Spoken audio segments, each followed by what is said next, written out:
Howdy, folks, and thank you so much for sticking around for part two of my interview with Eric Dubin, managing editor at thenewsdoctors.com. We're going to pick up exactly where we left off, so here we go. Thank you so much. I've been reading some comments recently on different websites, and there seems to be some speculation floating around out there that it is possibly the Chinese that have these long positions.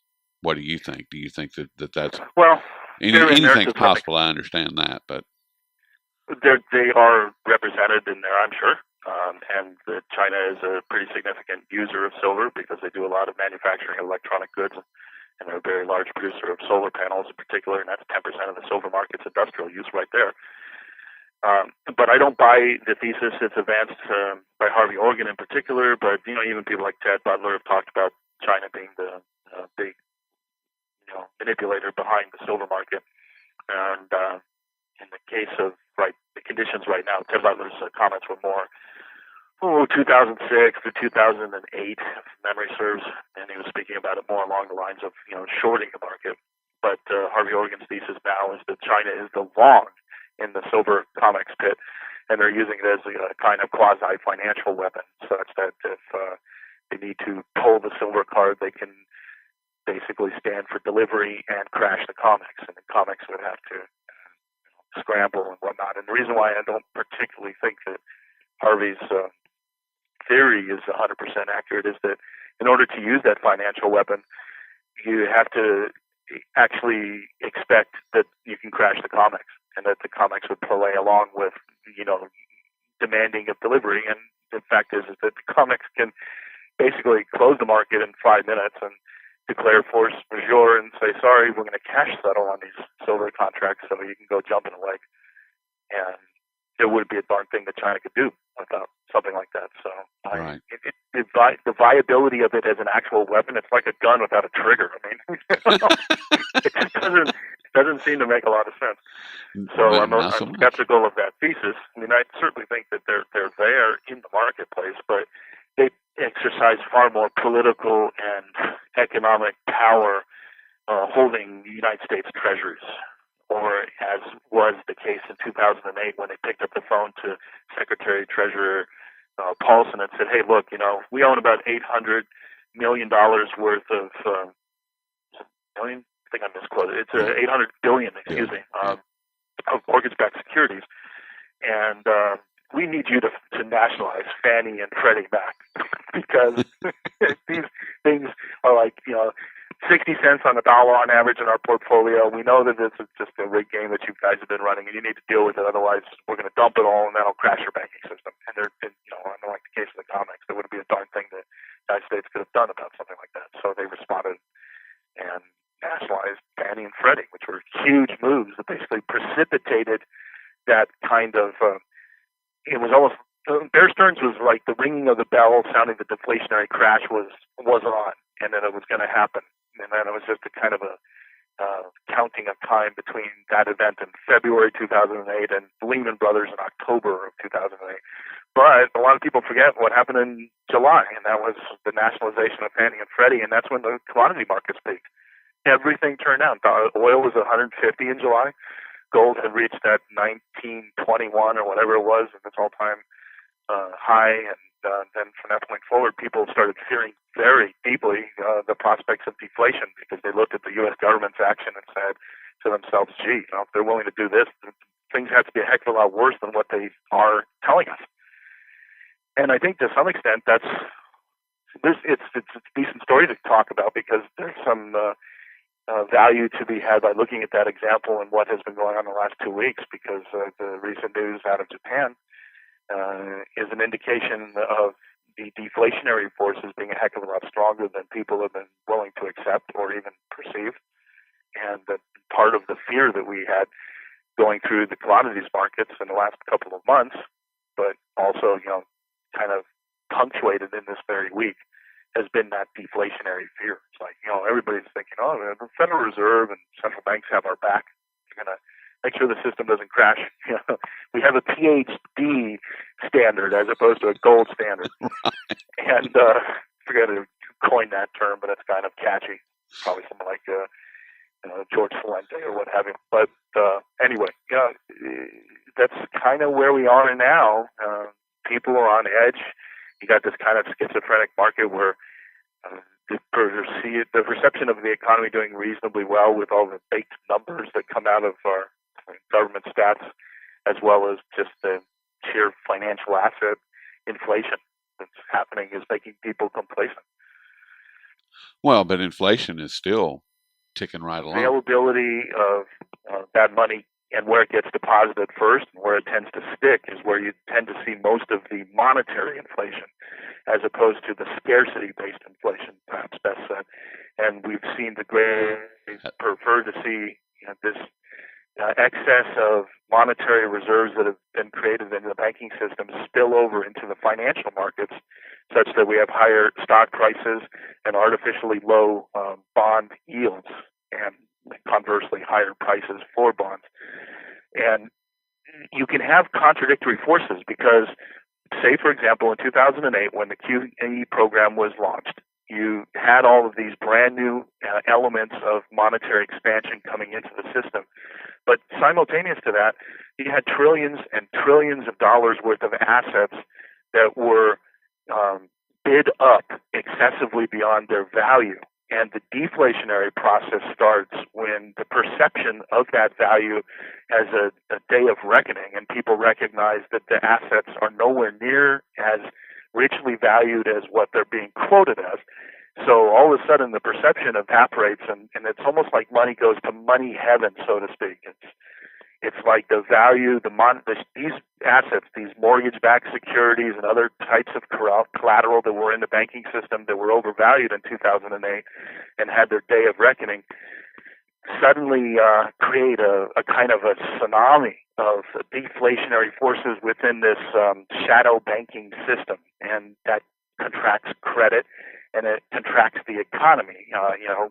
People had a heck of a lot harder time obtaining credit, and foreclosures were happening left and right. So business activity slows down, and then the economic activity overall declines, and you get this kind of business cycle-driven deflationary crash. But simultaneous to that, you have the powers that be are trying to inflate the system in different areas. It's almost like you can imagine a bathtub, and one part of the bathtub, kind of weird analogy, but I mean, imagine if you could segregate the water in the bathtub by 50%, and half of the water is just rancid, old, it's been there for a week, whatever. It's the deflationary pool you just don't want to step in. And then the Fed and other central banks around the world are creating all this excess liquidity to try to basically maintain the level of the water in the bathtub. Okay. You get deflation going down the drain, new water coming in from the spigot. And they kind of have been somewhat canceling out. But then again, if you look at any specific sector during any given calendar year, you can see pronounced negative impacts when it's deflation. For example, 2010 was probably about the bottoming of the housing market, and then we shot up to 2012, and now we're beginning to level out and slowly redigest the inflationary impact of all of the credit that was added to the real estate market. But one example. When QE hasn't a lot of the so-called dollars that have been generated through QE, hasn't most of that been parked either at the bank or at the Federal Reserve in the name of the bank? And that's not actually out in the system?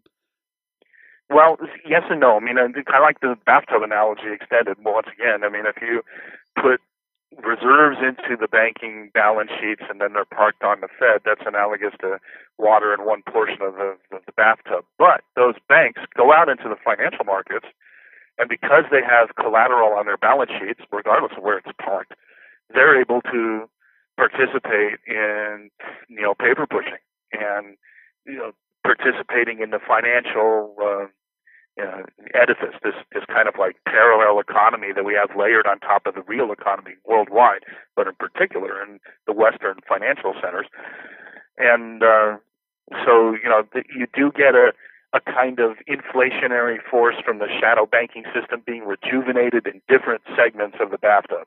The real estate market has been sucking eggs for years and years, yet at the same time, a huge amount of financial speculation was going on in the bond market and the stock markets, so they kind of canceled out.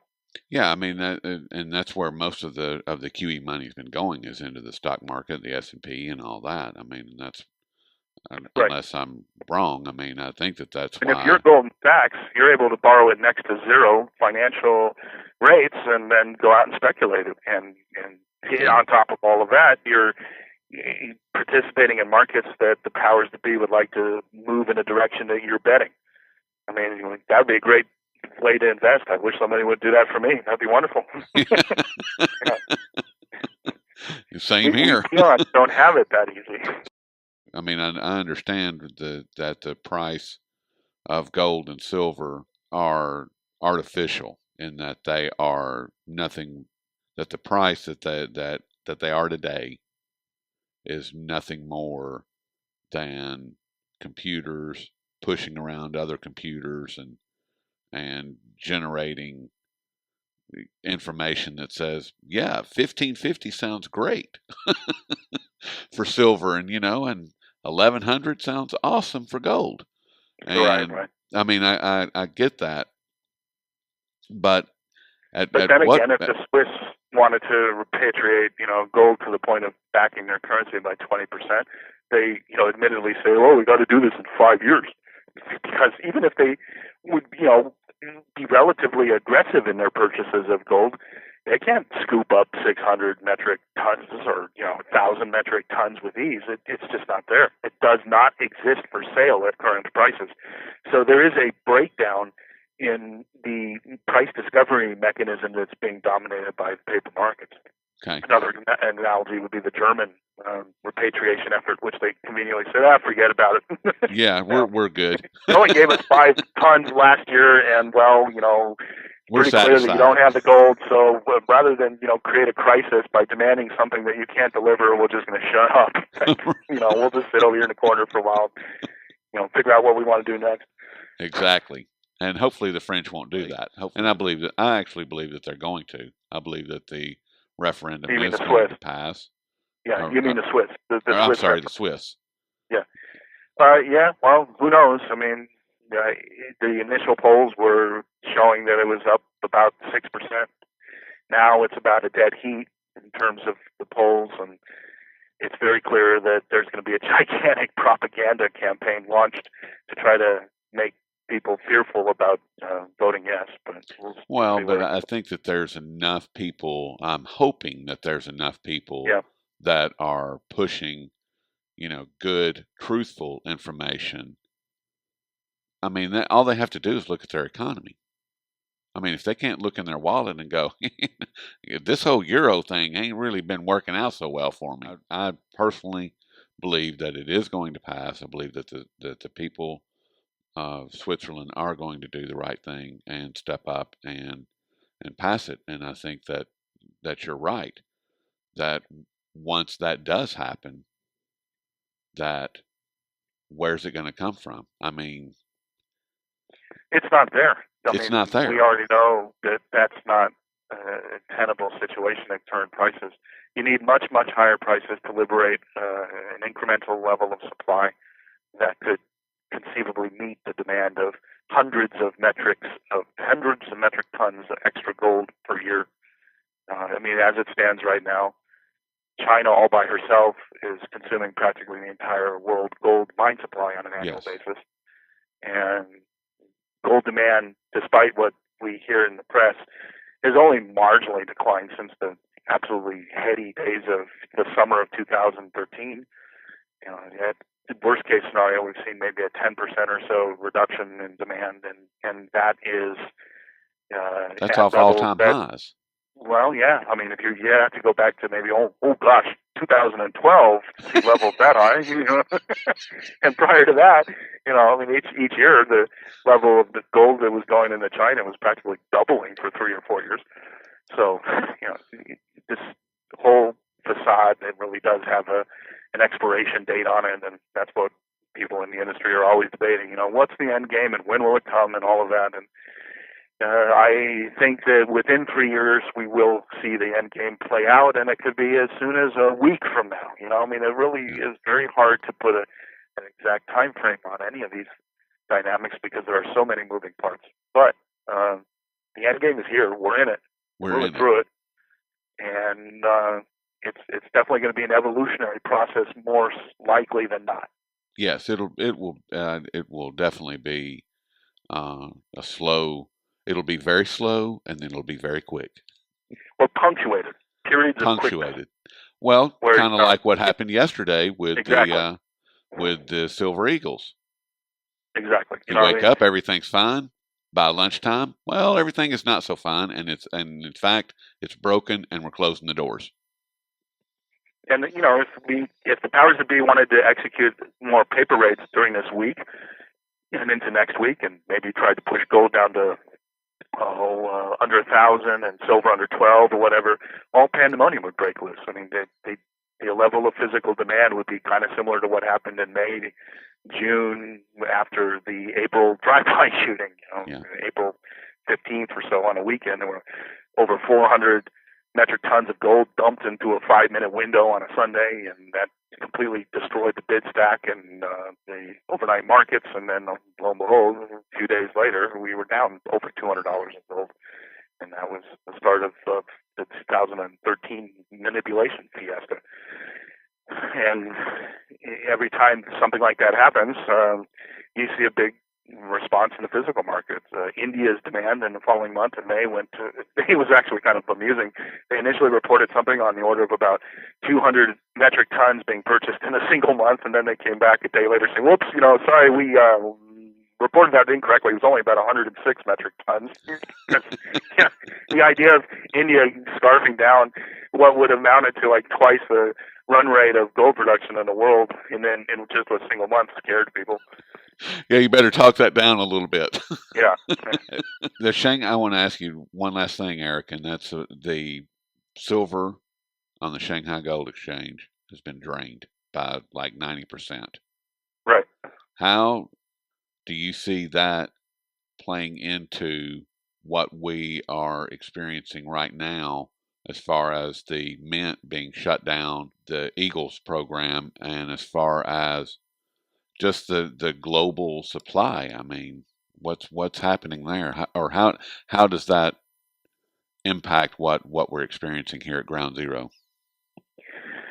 Well, I've been expecting industrial users to, at some point, start getting more aggressive and put in more contracts for the long side to ensure their supply, because to the producer of a solar panel or an electronic device or whatever, the amount of silver that goes into any given single unit of product is relatively small on the dollar basis.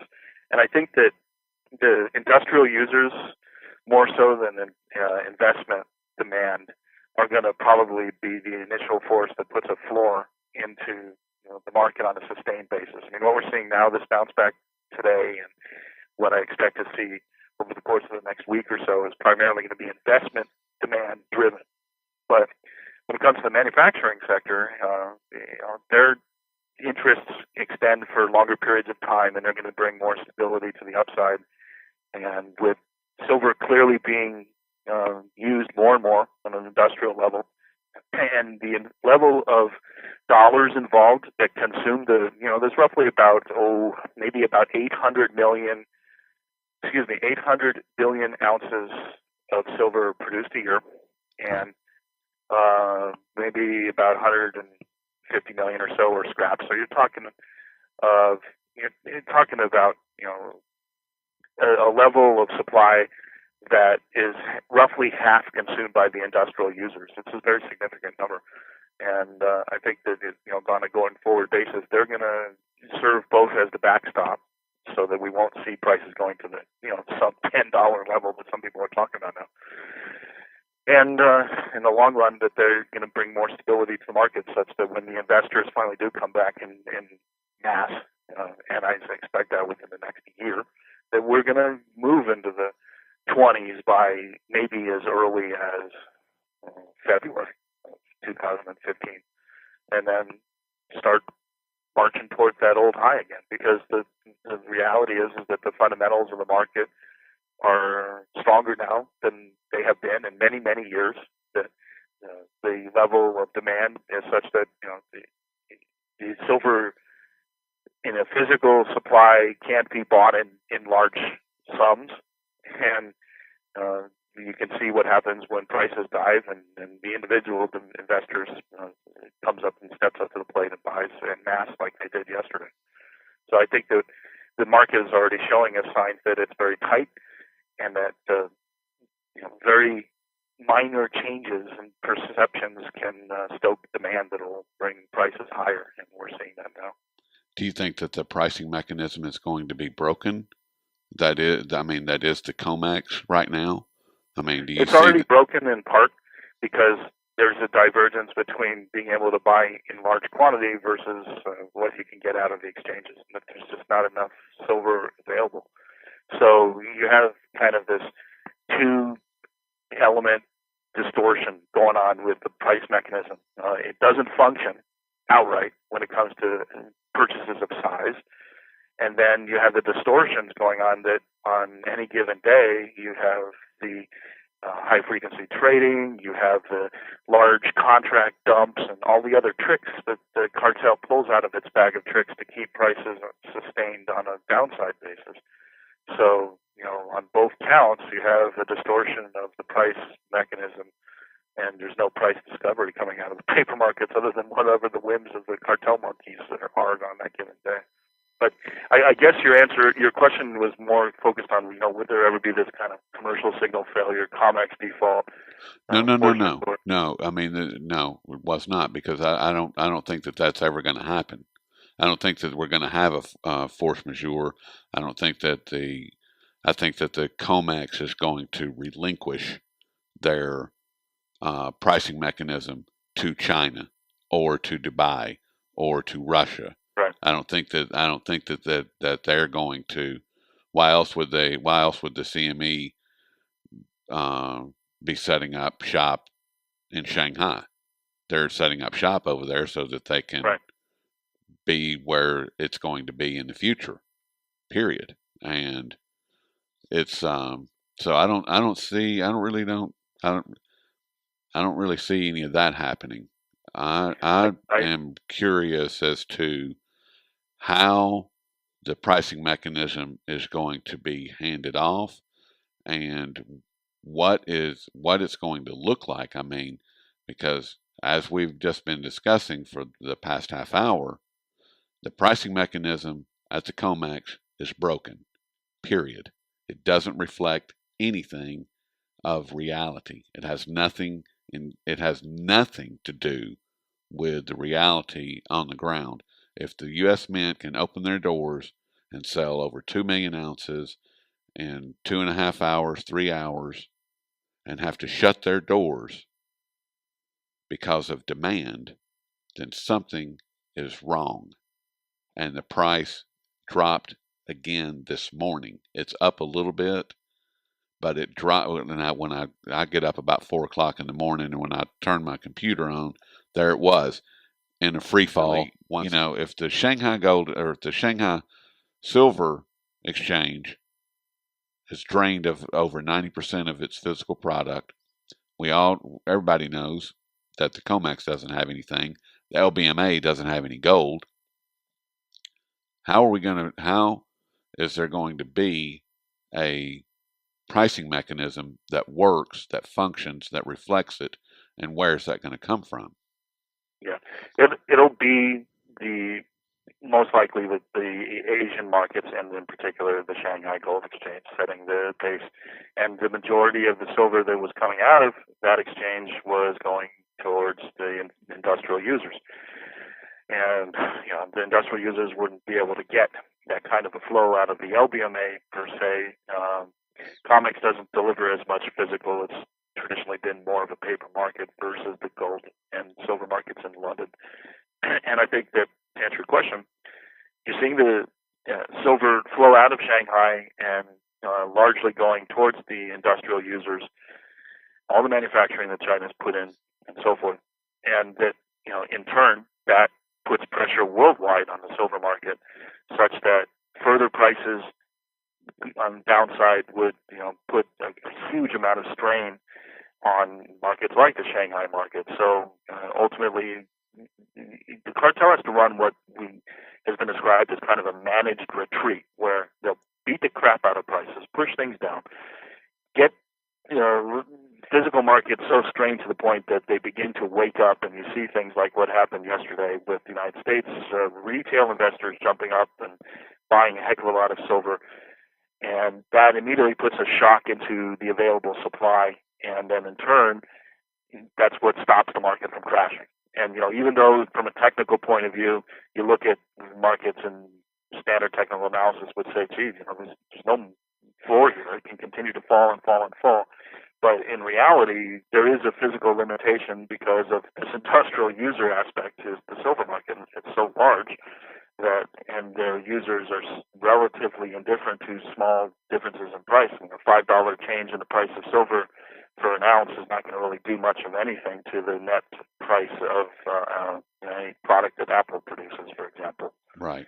So that's the Achilles heel of this whole system. If they want to crash the system, they can do that. But that takes away their toy. That takes away the ability of the powers that be to use the futures markets as a means of manipulating. So, well, and they're pulling massive profits out of there too. Although believe it or not, the biggest of all the profits are indirect. It's not the gaming of the metal directly that makes the money for the J.P. Morgans of the world.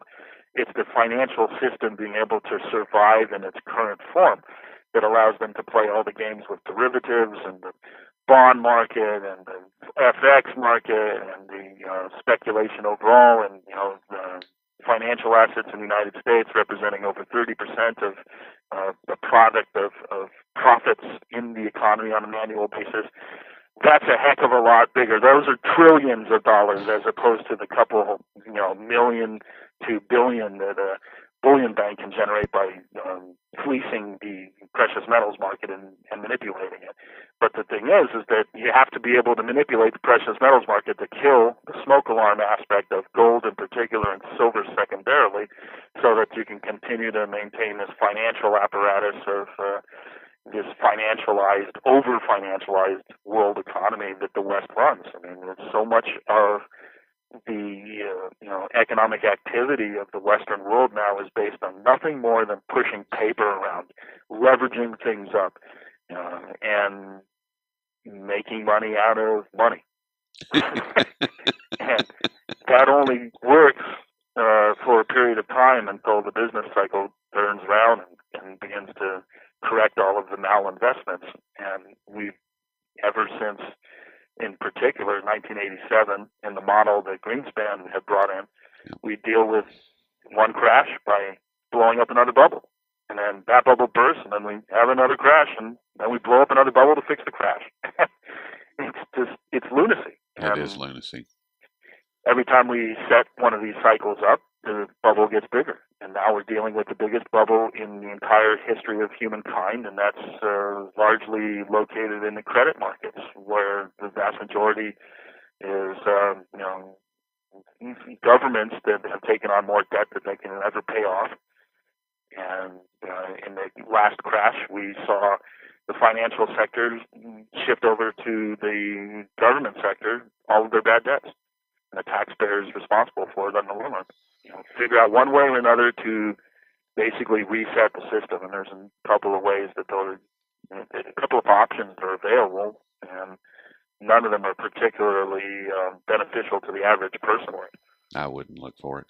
I mean, they threw us under the bus many decades ago. We are of no concern, we are of no concern to them whatsoever.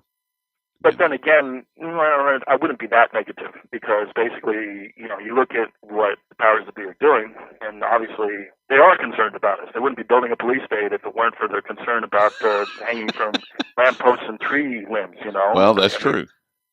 And the level of inequality in Western economies now is also a world record. And it's never, I mean, maybe in days of antiquity when you had slave societies and whatnot, the oligarchy at the top may have had a higher concentration of wealth than is present now. It certainly was based more on the real economy as opposed to the financial wealth that, that captains of industry and paper pushing command these days. But, we have a very unstable situation where the vast majority of the people in the United States are far worse off than they were 10 years ago. About 38% decline in the standard of living has been witnessed by the vast majority of the people since 2001. And that's the only reason why we don't have revolutions in the United States is 1 out of 6 people are on food stamps, and another 1 out of 6 people are receiving significant government support in one way or another. Let's end on a positive note, because there are some things that are positive that are happening. We, in a grand scheme of things, more and more people are waking up to what's going on, and more people are aware of the need for sound money. That's a great example. The effort that Ron Paul launched to audit the Fed 20 years ago was basically him and maybe 2 or 3 other people in the House of Representatives saying, "Hey, this is a good idea." Now it's 2/3 of the system's imbalances, and how basically there's not a huge difference between Republicans and Democrats, and there's basically an entire setup that favors the ultra wealthy. I mean, even the Occupy Wall Street people have got it all wrong when they try to divide the situation between the 1%ers and the 99%ers. It's more like the 0.001%ers. Right. Some 20,000 people in the world have roughly 40% of the world's wealth. But we are waking up. We are waking up en masse, I believe. Yeah. And I think that events like yesterday are actually very positive in that effort, because even though there was not a blip, and there never will be a blip on mainstream media regarding the U.S. Mint shutting down because of demand, there's enough people that are coming around and asking questions. And a great example is there was one of my wife's friends sent me a question through my wife's Facebook and wanted to ask me about 90% silver. And that's never happened. That has never happened before. And to me, that is extremely positive. So you're right. I mean, there's a lot of really, really great things that are going on. It's very easy to get overwhelmed by the negativity of the reportage that's out there. I mean, look at Ebola. It's a perfect example. Yes. 2 people have caught it in the United States, or, brought here ultimately, out of 330 million Americans. Where's the proportionality and sense of perspective in the circus that we've been watching in the last 6 weeks or so? I mean, yeah, it's horrible. The disease is about as gruesome as one can imagine. Yes. And the mortality rate is ridiculously high, 50%, 70%, 90%, depending on the strain and what study you're talking about or what have you. But in reality, you have better odds of being killed by a bee sting than Ebola so far. Well, I was going to say measles. I mean, because there's real data on that there was 14 people per hour in 2012. Yeah. Per hour for the entire year of 2012 that died of the measles. Nobody was panicking over that, on the global scale. That psychology is an interesting thing. There's no our perceptions are just... Oh, my goodness. It's a text message, email world that we live in. Yeah. I mean, it's going to be an interesting couple of months going forward. I think that we're going to see some kind of a focusing of the day of reckoning process in 2015 when it comes to our financial markets. And you think so? You think 2015 is going to be like a laser as far as that's concerned? I think that we will see some very significant periods of transition. This bubble that we have in the bond market is probably going to burst. And really? I don't know how much air is going to come out of it. That's really one of the key questions. But I think that we will move over 3% on a 10-year U.S. government treasury. We were, floating around maybe 2.3 or so percent, if memory serves correctly right now. And every time we've moved towards 3%, the powers that be completely freak out and go to bat with either QE programs or currency swaps or whatever to fight it. But I don't think they can fight that indefinitely. And 2015 is going to be the time where interest rates finally do start moving higher, and that's going to put huge pressure on the stock market. Yeah. And ultimately it will create a stock market correction, 20% range or so at least. You don't think it'll be more than that? Because I do. I think that once the stock market does I think correct, it would be more than that in a normal world, but that the powers that be are going to respond.